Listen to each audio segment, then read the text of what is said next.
So I'd grown up with the same group of people my whole life pretty much since I was this big. And I had this one in particular friend. His name was Logan. And my mom and his mom worked together. And, you know, we'd grown up being best friends, you know, ever since, you know, we could start walking and talking. And so we come back from summer vacation. He'd gone away for the summer to go visit his family. And he comes back, and, you know, we go to school, 7th grade school. And Logan, he comes to me and he says, yeah, my buddies where I was this summer, they started getting me to smoke some cigarettes. And I was like, you know, smoking cigarettes, that's not really a good thing. It's not the worst thing, but, you know, that's just something. When you're young and growing up, you don't want to be putting bad things into your body. So I told him I didn't really agree with that, but, you know, he was kind of doing his own thing. So, you know, nothing really happened. I told him he was going to get in trouble, but, you know, nothing happened. So, sure enough, year goes on, and he goes away for the next summer. So when he comes back for 8th grade, it's not cigarettes anymore. He comes back and starts telling me about he's found this new drug in marijuana. Y'all have all heard about marijuana.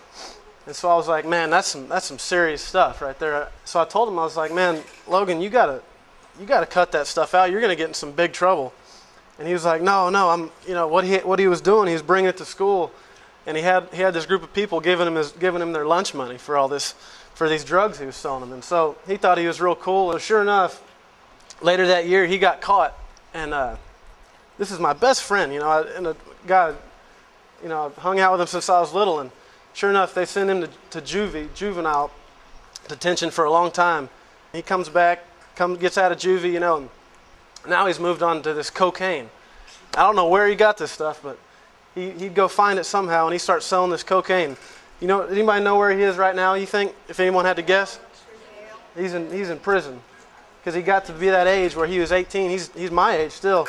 But when he turned 19, he had a bunch of cocaine, a bunch of marijuana. And this guy, my best friend since I was this small, I never would have guessed it when I was 10 years old, when I was your age.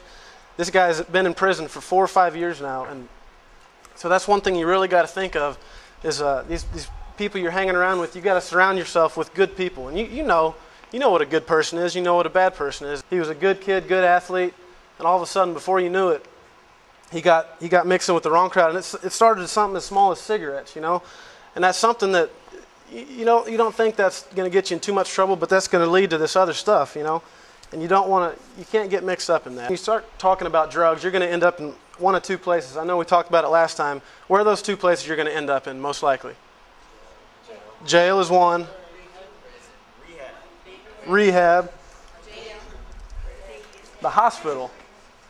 That's what we talked about. You get into these drugs, and you get into gangs, and we watched this Dr. Lauderdale. He made us watch his video a couple weeks ago, and the guy said you're going to end up in jail.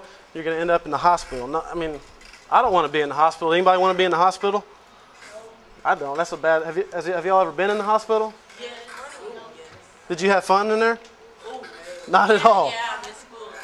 Well, that's one thing. You know, you get to miss school, but you don't want to be in the hospital. You want to be healthy. When I was little, and my buddy Logan started asking me about this, it was real simple for me because I wanted to be an athlete. I wanted to play sports, you know, and for me, to put something that was going to harm my body inside my body, that just didn't make sense, right? You want to be as healthy as you can. Thank God that I didn't make those decisions, and every day I'm thankful for it. And I'm still, whenever he gets out of prison, you know, and I'm probably going to see him, I want to talk to him, and I'm going to try to get him straight because, you know, he needs help, and hopefully I can give it to him. If I can't, I hope someone else can. That's what I got for you.